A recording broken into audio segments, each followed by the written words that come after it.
berkenaan, masyarakat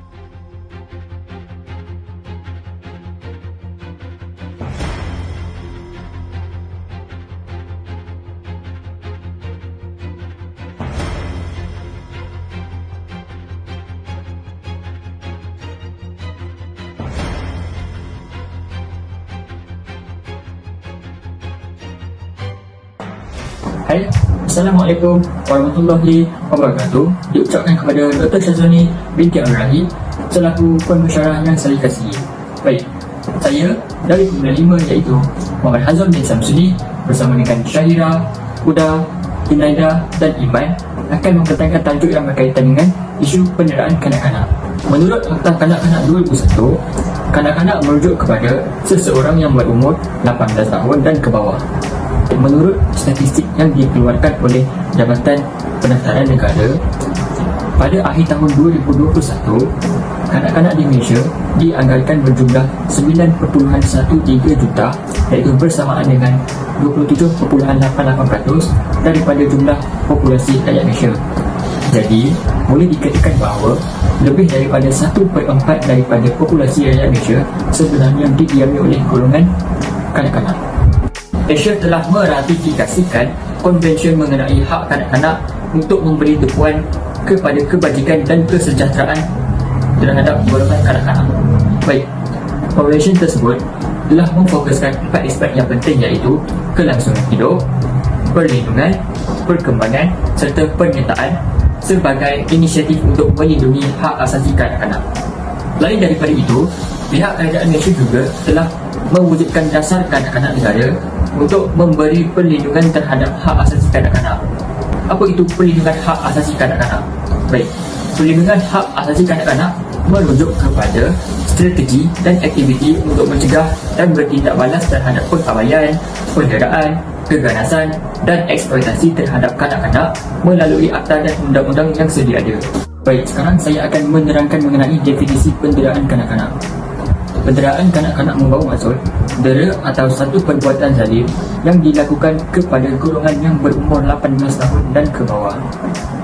Penderaan kanak-kanak terbahagi kepada 4, iaitu penderaan fizikal, penderaan emosi, penderaan seksual dan pengabaian. Penderaan fizikal ia bermaksud dicederakan dari segi fizikal sehingga menyebabkan kecederaan yang dapat dilihat dengan mata kasar di mana-mana bahagian tubuh, tidak kira sama ada menggunakan tangan kosong atau objek lain yang mencederakan. Jenis penderaan fizikal merupakan penderaan yang paling senang untuk kita kenal pasti, di mana kesannya dapat dilihat secara luaran. Yang kedua ialah penderaan emosi. Penderaan emosi merupakan gangguan yang dilakukan secara emosi sehingga menyebabkan gangguan yang teruk terhadap emosi dan mental mangsa. Baik, penderaan emosi ini merupakan penderaan yang paling sukar untuk kita kenal pasti, di mana kesannya tidak dapat dilihat dengan mata kasar. Penderaan jenis emosi ini hanya dapat dikenal pasti melalui ujian mental. Baik, yang ketiga ialah penderaan seksual. Penderaan seksual bermaksud mangsa dianiayai dari segi apa-apa aktiviti atau perkara yang berunsur seks sehingga mengeksploitasi kehormatan dan maruah mangsa. Baik, yang terakhir sekali ialah pengabaian. Pengabaian merujuk kepada kegagalan ibu bapa atau penjaga untuk menyediakan segala keperluan asas yang kebiasaannya diperlukan oleh kanak-kanak untuk terus hidup dengan aman dan harmoni. Menurut Jabatan Kebajikan Masyarakat iaitu di bahagian kanak-kanak, individu yang bergelar kanak-kanak ini seharusnya diberikan perhatian yang rapi oleh ibu bapa atau penjaga serta perlu diberikan hak-hak yang secukupnya sehingga usia mereka mencapai 18 tahun. Seorang kanak-kanak wajib diberi pemeliharaan dan perlindungan oleh pihak berwajib jika sekiranya yang pertama, kanak-kanak itu berkemungkinan akan diganggu oleh mana-mana individu, khususnya keluarga mereka sendiri, tidak kira sama ada gangguan itu adalah secara fizikal ataupun emosi. Yang kedua, ibu bapa atau penjaga kanak-kanak itu tidak layak atau dengan sengaja telah mengabaikan tanggungjawab mereka atau mereka tidak berupaya untuk memberikan perlindungan yang secukupnya ke atas kanak-kanak itu sehingga mengakibatkan kanak-kanak itu mula bergaul dengan apa-apa aktiviti yang tidak sihat. yang ketiga, ibu bapa atau penjaga kanak-kanak itu telah dengan sengaja tidak memberikan mana-mana keperluan asas seperti makanan, pakaian dan tempat berteduh yang secukupnya kepada kanak-kanak itu. Yang keempat, kanak-kanak itu telah kehilangan ibu bapa atau penjaga ataupun telah dibuang oleh keluarga dan kesemua mereka itu gagal dikesan selepas siasatan yang munasabah dijalankan. Anak-anak sebagai penghibur yang tiada bandingnya dengan kasih dan sayangnya yang sentiasa memerlukan perhatian yang selayaknya daripada ibu bapa. Namun, sejak kebelakangan ini seringkali menitir di bibir masyarakat mengenai kes penderaan dalam kalangan kanak-kanak yang amat memilukan dan menyentak hati setiap rakyat Malaysia. Kes-kes tersebut mendapat perhatian media tempatan sehingga saban hari sering kedengaran berita yang disiarkan di dalam televisyen dan juga di dada akhbar. Bendera tersebut boleh dikatakan sebagai tidak berhati perut dan tidak berperi kemanusiaan kerana ada antara mereka hanyalah dalam kalangan keluarga terdekat mangsa. Berikut merupakan antara faktor yang tersenarai sebagai faktor utama penderaan kanak-kanak yang boleh berlaku di Malaysia. Ada kalangan ibu bapa yang terpaksa bekerja keras demi menyara anak-anak mereka sehinggakan terpaksa keduanya bekerja. Hal tersebut menyebabkan tekanan yang dialami di tempat kerja dibawa balik ke rumah dan mengakibatkan anak-anak menjadi mangsa tekanan emosi oleh ibu bapa.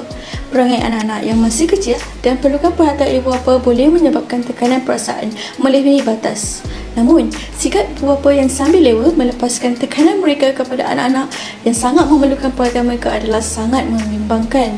Ibu bapa yang tidak berfikir panjang akan bertindak luar kawalan dengan memukul, menerajang, mencucuk puntung rokok atau sebagainya sekaligus menyebabkan penderaan kanak-kanak terjadi secara fizikal. Seterusnya, masalah kewangan yang dilalui dalam sesebuah keluarga menjadi faktor penderaan ke atas kanak-kanak yang tidak berdosa. Bukan itu sahaja, pengabaian dari sudut hak asasi kanak-kanak juga berlaku. Kos sara hidup yang meningkat menyumbang antara faktor terbesar yang boleh menjadi faktor perbelahan di antara suami dan isteri dan seterusnya anak-anak menjadi bangsa. Hal ini dapat kita lihat segelintir ibu bapa yang terpaksa bergadai harta dan mengikat perut demi kelangsungan hidup keluarga mereka. Namun, ia menjadi kegusaran apabila anak-anak turut menjadi mangsa keadaan dan boleh menyumbang kepada faktor penderaan itu berlaku. Penderaan ke atas kanak-kanak secara emosi juga mungkin terjadi kerana desakan hidup yang dihadapi oleh ibu dan bapa.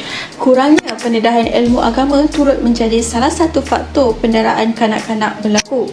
Ilmu agama sepatutnya menjadi sandaran utama yang boleh dijadikan panduan untuk membentuk sesebuah keluarga yang harmoni dan bahagia.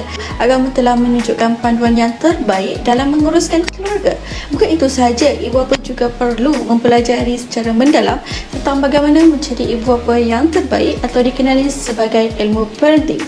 Kurangnya pendedahan ilmu tersebut juga secara tidak langsung menyebabkan berlakunya peningkatan kes penderaan kanak-kanak. Dengan demikian, pemantapan ilmu agama dan ilmu parenting dapat membantu anak-anak berkembang dengan baik dan bahagia di samping mengikut panduan yang ditetapkan oleh Islam. Kesan penderaan dilakukan oleh mereka yang tidak bertanggungjawab ini mampu memberikan kesan yang mendalam terhadap tumbesaran, kesihatan mental, kesihatan fizikal, psikologi dan tingkah laku kanak-kanak tersebut. Kesan yang pertama ialah proses tumbesaran. Pertumbuhan sel-sel otak berlaku pada tahap di luar jangkauan semasa di awal peringkat usia perkembangan bayi dan kanak-kanak. Oleh itu, pendedahan berulang kepada peristiwa tekanan boleh memberikan kesan kepada tindak balas tekanan otak, menjadikan kanak-kanak tersebut kurang aktif dan tidak dapat menyesuaikan diri. Kajian ini juga menemui hubungan antara penderaan kanak-kanak dan masalah kesihatan pada masa hadapan. Antara kesannya ialah, yang pertama, pertumbuhan serta perkembangan sel-sel otak yang tidak sesuai dengan kanak-kanak. Yang kedua, tidak dapat mengaplikasikan antara kemahiran sosial, emosi di dalam kehidupan seharian.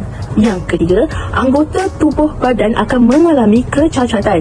Yang keempat, berdepan dengan penyakit yang berisiko tinggi seperti kanser, penyakit jantung, jangkitan paru-paru yang serius, tekanan darah tinggi dan tahap kolesterol yang tinggi.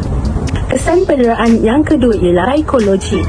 Kanak-kanak yang didera selalunya kurang keyakinan dan kepercayaan terhadap orang dewasa. Mereka mungkin mengalami kesukaran untuk meluahkan perasaan sebenar mereka yang membawa kepada gangguan kawalan emosi yang sangat teruk. Ia juga boleh mengakibatkan kebimbangan dan kemurungan dari segi psikologi. Penderaan boleh memberikan banyak kesan psikologi ke atas kesihatan mental kanak-kanak, termasuk yang pertama, kegelisahan serta kemurungan. Yang kedua, sering berasa tidak selesa terhadap diri sendiri. Yang ketiga, trauma yang berpanjangan. Yang keempat, tidak selesa dengan sentuhan fizikal. Seterusnya, kesan penderaan kanak-kanak dari segi fizikal. Kesan fizikal adalah perkara penting untuk kita mengenal pasti dan memahami jenis penderaan apakah yang sudah dilakukan. Oleh itu, kita boleh mengambil tindakan ataupun langkah yang sewajarnya untuk melindungi kanak-kanak tersebut daripada terus diseksa oleh pihak yang tidak bertanggungjawab. Penderaan fizikal terhadap seorang kanak-kanak lebih mudah dilihat dengan mata kasar daripada jenis penderaan yang lain seperti penderaan psikologi ataupun penderaan emosi. Kesan ataupun tanda yang terdapat pada tubuh badan kanak-kanak tersebut merupakan bahan bukti yang kukuh sekaligus membolehkan tindakan ataupun langkah yang lebih berani dapat diambil. Berikut merupakan kesan penderaan fizikal yang dapat dilihat dengan mata kasar.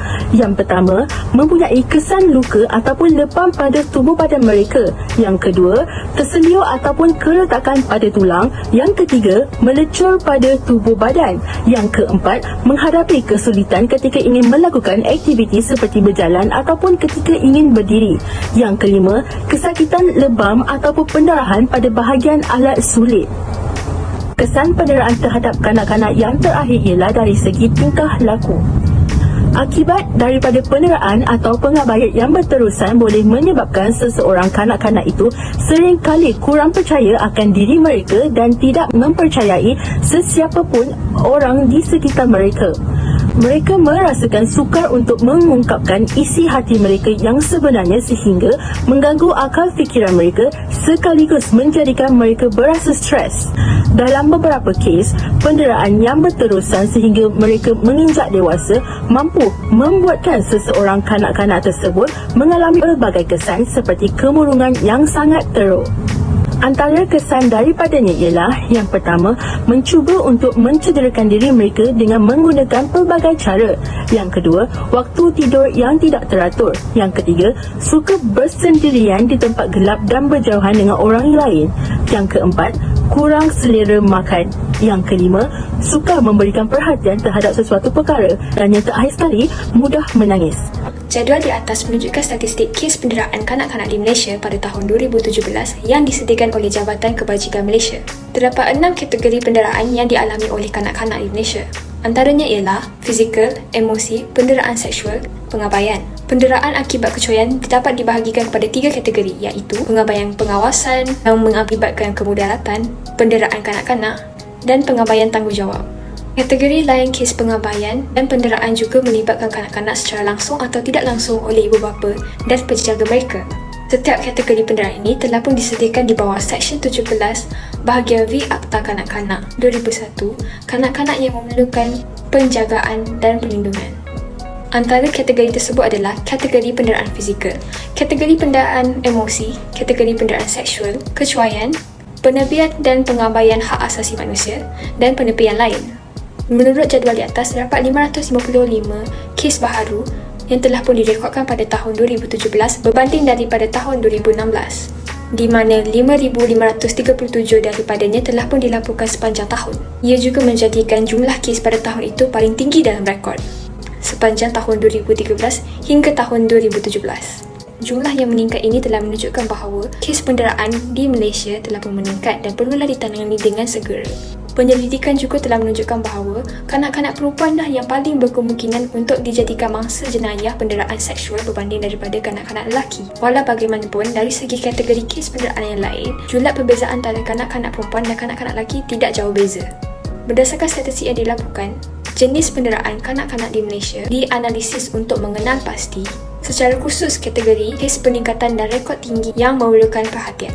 Terdapat 2 peranan penting saya akan kupaskan, iaitu yang pertama ialah peranan ibu bapa, yang kedua adalah peranan polis diraja Malaysia. maka tanggungjawab sebagai ibu bapa itu adalah sangat besar. Jadi dahulu, seorang ketua keluarga sahaja yang akan bekerja untuk menjaga rezeki. Namun sekarang, wanita juga layak untuk memiliki kerjaya selepas mereka berkahwin. Apabila kedua-dua ibu bapa ini bekerja, masa mereka bersama keluarga dan anak-anak itu adalah terhad. Oleh itu, cabaran dan tanggungjawab yang mereka menjadi lebih semakin besar untuk membentuk, mendidik dan menerapkan ilmu seperti adab dan sopan santun kepada anak-anak. Pendidikan dari rumah itu sangat penting pada peringkat awal usia anak-anak, kerana pada peringkat ini mereka lebih mudah untuk belajar dan menyerap segala ilmu yang dipraktikkan kepada mereka, kerana mereka mudah untuk belajar daripada persekitaran mereka. Sebagai ibu bapa, mereka haruslah menjaga tutur kata dan perlakuan mereka di hadapan anak-anak supaya anak-anak tidak terpengaruh dengan perkara yang tidak senonoh. Menurut pandangan Islam, anak-anak itu adalah anugerah daripada Allah SWT. Sebagai yang difirmannya, ia memulakan anak-anak perempuan kepada sesiapa yang dikehendakinya dan ia memulakan anak-anak lelaki kepada sesiapa yang dikehendakinya. Surah Al-Shura ayat ke-49. Peranan yang kedua adalah peranan polis di Raja Malaysia. Apabila kita mendengar kes penderaan dan penganiayaan membabitkan anak berumur bawah usia 18 tahun, ianya memberikan isyarat yang jelas bahawa ini adalah amat merongsangkan. Rata-rata reaksi yang diberikan oleh masyarakat akan menjadi marah, sedih dan terkejut apabila mengetahui kes penderaan yang mereka dengar di dalam komuniti mereka. Oleh itu, pihak PDRN telah membuat pelbagai kempen dan program untuk memberikan peringatan kepada semua lapisan masyarakat supaya tidak melakukan jenayah penderaan kepada kanak-kanak, dan hukuman yang dikenakan ke atas bersalah atau jenayah penderaan ini akan mengikut undang-undang di bawah Akta Kanak-Kanak 2001 Pindaan 2016 bagi kes penderaan, pengabaian dan pemeliharaan kanak-kanak. Undang-undang ini wujud bagi memberikan perlindungan terhadap kanak-kanak supaya mereka dapat dibela dan tidak ditindas oleh orang lain. Seterusnya adalah talian helpline, talian kecemasan untuk melakukan kes penderaan kanak-kanak. Seperti kita lihat, ini adalah poster daripada Jabatan Kebajikan Masyarakat. Hentikan keganasan terhadap kanak-kanak, kami bukan bebanan. Sekiranya orang awam ingin memberikan aduan berkenaan kes penderaan, pengabaian dan penindasan yang melibatkan kanak-kanak, mereka boleh membuat laporan kepada pihak Jabatan Kebajikan Masyarakat atau JKM dan polis. Selain itu, laporan mengenai kes penderaan juga boleh dibuat kepada Pejabat Kebajikan Masyarakat daerah yang berhampiran atau berdekatan dengan lokasi kejadian, atau hubungi talian kasih di talian 1599999 atau menerusi aplikasi WhatsApp 01926159999. Jabatan yang bertanggungjawab ini sentiasa bersedia untuk menerima aduan daripada orang awam kerana mereka beroperasi 24 jam setiap hari. Bukan itu sahaja, aduan atau laporan kes penderaan kanak-kanak juga boleh dilakukan melalui media sosial seperti Twitter, Facebook dan Instagram Jabatan Kebajikan Masyarakat. Kanak-kanak mempunyai hak untuk dilindungi, dijaga serta dibimbing dengan penuh perhatian dan kasih sayang supaya mereka dapat membesar menjadi insan yang dapat memberikan yang terbaik kepada diri, agama, bangsa dan negara. Merekalah yang bakal menerajui negara kita suatu hari kelak. Jadi, ibu bapa seharusnya memberikan contoh teladan yang baik kepada anak-anak mereka. Diharapkan dengan adanya laporan kes penderaan kanak-kanak ini dapatnya memberi kesan dan kesedaran kepada masyarakat serta memberi lebih banyak kebaikan pada masa akan datang. Hentikan penderaan kanak-kanak. Sekian, terima kasih.